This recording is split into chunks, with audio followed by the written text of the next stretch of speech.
gak usah pembuka lah. Lu ngomong logika Primawan tuh menurut lo gimana tuh? Hah? Logika Primawan tuh kayak mainin bahasa, Diksi, permainan diksi. makna. Diksi sama makna. Ya ambiguitas. Tapi banyak yang nonton dong. Banyak. Jadi sekarang tuh pada akhirnya orang bosen dengan kenormalan. Iya. Makanya semua hal yang mengganggu logika, yang istilahnya sesat pikir, itu sekarang menjadi diminati karena apa? Kita bosan dengan rutinitas. Kayak contoh, makanya iklan-iklan. Kalau lu perhatiin sekarang banyak yang aneh-aneh, istilahnya nggak masuk akal. Ada yang memang sengaja dibikin jelek gitu kan, dengan narasi bahwa si desainernya lagi cuti, atau malah sengaja dibalik gitu. Atau ya bahkan kalau lu pernah terakhir dengar Pak Jandre, kan dia ngirim-ngirim bunga tuh. Kan suka aneh-aneh kan. Bunganya kecil, atau kirimnya papan tapi nggak ada kata-katanya. Nah, itu menurut gua adalah antitesis kenormalan. Jadi kalau manusia yang seringkali berjalan kehidupannya normal dengan rutinitas kan bosen. Nah, dia butuh sesuatu di luar itu. Karena kan lu tau lah, sekarang kan era disruption tuh sebutannya kan. Nah, era disruption itu orang sekarang tuh berlomba-lomba mencari bukan cuma attention gitu, tapi attraction gitu. Gitu. Jadi yang gimana cara orang noleh itu. Sementara cara-cara biasa itu udah nggak kena lagi. Makanya banyak orang memakai cara yang tidak biasa. Kalau di seni kan udah tahun 60 apa 70 ya, yang pisang Ya. di Warhol. Ya, di Warhol. Apaan cuman pisang satu terus Ya. menjadi sebuah estetika seni. Ya. Tapi dalam bahasa ya kan, bahasa jadi fenomena belakangan. Yang mana? Ya, logika Primawan. Iya, ya karena tadi istilahnya kita kan bermain persepsi kalau bahasa kan. Ada persepsi. Dan dia itu menabrakkan persepsi itu dengan ekspektasi yang lain gitu kan. Kayak misalnya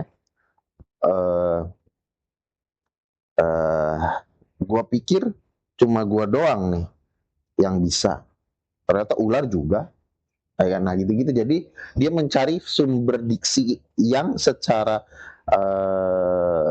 makna sama, punya sinonim yang cukup banyak gitu. Jadi mungkin memang dia cukup menguasai banyak kata sinonim yang bisa punya dua double makna itu.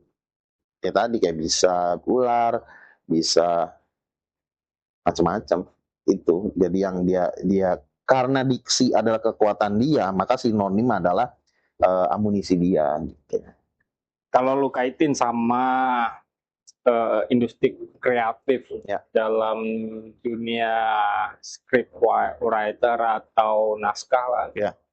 Sebenarnya relate nggak? Relate banget. Cuma makanya gue setelah kan baru nulis novel ini, Fred. Ya. Novel ini kan sangat konotatif. Nanti kita bahas. Ya, secara kata-kata. Ya. Nah, gue sebelum nulis novel kan gue nulis skenario. Skenario itu lebih denotatif, Fred. Lebih lugas. Artinya diksi adegannya itu cukup singkat gitu. Terus Freddy duduk berhadapan dengan Edo di kursi, duduk menyamping menghadap kamera gitu, jelas gitu. Adegannya adalah direction, beda dengan novel secara tuturan. Kalau novel kan duduk gitu kan, sambil menarik napas dengan sudut ekor mata yang mampu melihat gitu kan, pantulan dari cermin. Jadi kalau secara visual, bahasa novel itu secara konotatif justru lebih kaya karena dia memainkan visual of theater gitu. Jadi 360 sudut lah. Sementara kalau script writing kan adalah narasi adegannya itu deskripsinya adalah untuk membantu sutradara mengarahkan, ngedirect. Nah, jadi sebisa mungkin tidak banyak double makna, multitafsir, yang lugas gitu. Jadi udah Freddy duduk berhadapan dengan Edo, posisi duduknya menyamping tapi sudut wajahnya mengarah ke kamera, udah segitu aja, nggak perlu berandai-andai gitu. Sekarang udah cerita dunia apa ya? Ya dunia aktivitas lo lah. Ya, sebenarnya kan gue kenapa ngambil linguistik, Fred? Gue secara sadar dan sengaja memang itu adalah bentuk strategi gue, karena otak kanan otak kiri. Kalau otak kanan gue linguistik, otak kiri gue sastra. Secara hobi dan minat gue sastra, tapi secara otak gue linguistik. Itu kenapa gue bisa bermain dua kaki gitu. Gue tuh sangat suka beneran dengan linguistik. Makanya kayak kata-kata, lema, kayak gitu, gue kadang sebuah kata itu muncul gitu, itu juga kan menarik gitu. Kayak ya di Cirebon aja kayak jeblugan gitu. Nah itu yang gue bilang kemarin, banyak kata reduplikasi yang bergan. Jadi apa, secara pembentukan katanya tuh apa, lucu gitu, menarik ya, jorosan gitu kalau di Cirebon tuh kalau gua. Nah, kalau kaitannya sama sastra, akhirnya memang nggak bisa dipungkirin tadi si kata-kata yang diproduksi sama linguistik ini akan banyak melibatkan ke sastra. Aktivitas ekonomi lo. Nah, jujur, gue nggak punya aktivitas ekonomi yang secara sustain, Secara formil yang menopang kehidupan gue didasarkan pada ya skill set gue lah, yang secara teratur. Memang secara skill set gue menulis ya itu menghasilkan, memang secara ekonomi memang memproduksi. Tapi secara sustain itu kita tidak bisa mengatur waktunya gitu, kapan itu ada banyak, kadang bisa datang orderan tuh 3 dalam waktu yang bersamaan, tapi gitu-gitu lagi sepi banget gitu. Makanya gue merasa kalau penulis, nah gue kan pernah kerja bareng sama Raditya Dika di penerbitan, dan gue waktu itu juga merasa mengamini bahwa penulis itu nggak bisa kaya.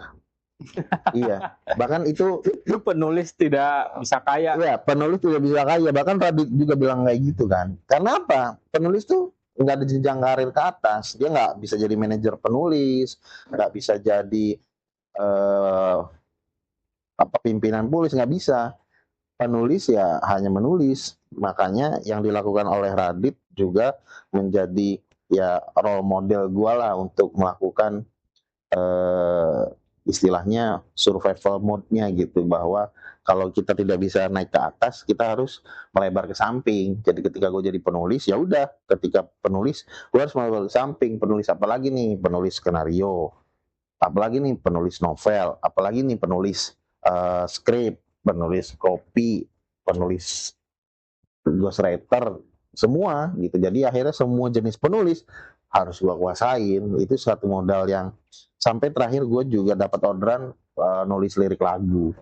Itu. Nulis lirik lagu. Dari kliennya dari mana? Penyanyi. Dan udah terkenal atau memang dari? Udah terkenal. Ya, tapi memang secara NDA sepakat untuk tidak mempublish. Jadi gue hanya membantu dia menuliskan liriknya untuk terkenal banget kok.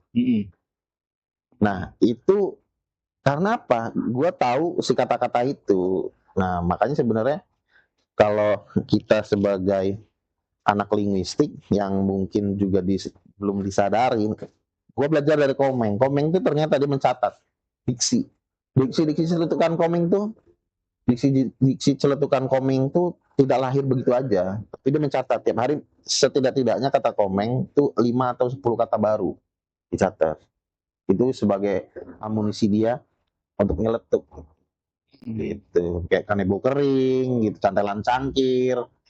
Itu kan pilihan yang tidak biasa, tapi karena kita baru mendengar itu terasa fresh, terasa menggelitik gitu. Kayak tatakan pintu, tatakan gelas gitu kan, Iya. ya, engsel goyang. Iya, iya. Nah, jadi kata-kata yang memang jarang gitu diperhatikan. Ya misalnya kayak apa, ketel karatan. Nah, itu yang diambil terus dikumpulin sama Komeng. Nah, itu nanti Jadi bahan. jadi bahan buat celetukan. Iya, iya. Kenapa terdengar lucu? Ya karena udah melalui proses seleksi gitu. Oke. Kursi meja, kaki meja lu gitu. Ya, udahlah, penulis itu tidak bisa kaya, tidak ada jenjang karir, ditambah lagi ada AI yang gampang sekali buat prompt, cepret lah, jadilah sebuah tulisan atau scriptwriter atau apapun itu yang berbau tulisan. Ya. Kalau menurut lo, Kalau menurut gua, mengancam nggak? AI itu bukan mengancam, justru malah untuk melatih kita. Karena kalau misalnya AI bisa bikin sebagus itu, lu harus bisa lebih bagus dari dia. Justru itu. Yang tidak dimiliki oleh AI sebenarnya adalah taste, rasa, nilai rasa. AI mungkin bagus secara prompt gitu. Misalnya dia akan membuat kalimat itu terstruktur rapi, oke, benar. Secara adegan masuk akal, oke, benar. Tapi secara konteks dia nggak dapet. Kayak contoh, ada budaya-budaya kontekstual. Iya. Nah, yang hanya kita doang gitu. Misalnya kalau jalan sambil nunduk, Iya. itu hanya dimiliki kita. Kalau AI dia akan ngomong aja, jalan aja lempeng gitu. Iya, iya. Karena kita yang tahu ada konteks, ya jalannya harus untuk permisi. Nah, itu contohnya. Kayak misal salam tempel. Ya kalau AI akan berjabat tangan salaman biasa dengan erat gitu kan. Tapi kalau kita akan menyelipkan gitu sebuah amplop di salaman itu ketika dua orang, satu pejabat dan pengusaha itu bertemu. Nah, itu menurut gua yang tidak dimiliki AI. Mau secanggih sedetail apa lu tulis prompt, itu nggak akan muncul konteks. Tapi kemarin beberapa hari yang lalu ada di podcast dari Google Indonesia, Ya. mereka sedang ada pembaruan soal itu, mengusahakan bagaimana ada tes, bagaimana di dalam sebuah tulisan juga ada konteks yang tepat sesuai dengan prompt. Jadi hanya saja ya memang dibutuhkan prompt yang Nah, Untuk sama ini lagi. Tes itu kan berkaitan sama sense. ya. Ketika kata itu muncul, kita bisa merespon kata itu karena kita tahu konteksnya. Contoh, misal kepecirit, Ya. misalnya, aduh, ada cewek cantik keluar dari mobil BMW tapi kepecirit, ya kan? Iya. Lu bisa ketawa. Iya. AI nggak bisa. Iya. AI nggak bisa, Iya. nggak bisa menimbulkan taste itu gitu. Karena apa? Kita secara konsensi sepakat gitu, punya pemahaman yang sama bahwa kepecirit itu adalah aktivitas yang memalukan, sehingga responnya adalah time plus tragedi adalah komedi. Kita menertawakan itu. Nggak bisa. Lu mau buat sedetail apapun cewek cantik keluar misalnya, ternyata dia tidak sengaja mengeluarkan feses, udah sedrai itu gitu, ya kan? Aneh kan? Iya. Hanya perempuan cantik keluar dari BMW tidak sengaja sedikit mengeluarkan feses, udah. Kalau kita kepecirit, udah ketawa. Nah itu nanti berkaitan kalau lu bikin materi stand up comedy, contoh. Ya. Lu form nih detail, tolong bantu saya bikin materi stand up comedy, keluar. Ya. Tapi apakah ke deliver materi itu untuk menimbulkan tawa? Belum tentu. Itu yang gua bilang, gua masih percaya bahwa manusia itu akan melebihi AI karena ada teks, konteks, dan tadi preferensi yang secara konsensus kita sepakat gitu untuk ditertawakan. Oke. Jadi singkatnya lu memandang bahwa AI itu bukan ancaman, Bukan lah. sebatas Justru malah alat ukur kita bahwa kalau AI udah secanggih dan sebagus itu, kita harus bisa lebih canggih dan lebih bagus dong. Itu. Simpelnya sederhana seperti itu. Oke. Kalau novel lu udah jelas bukan AI ya.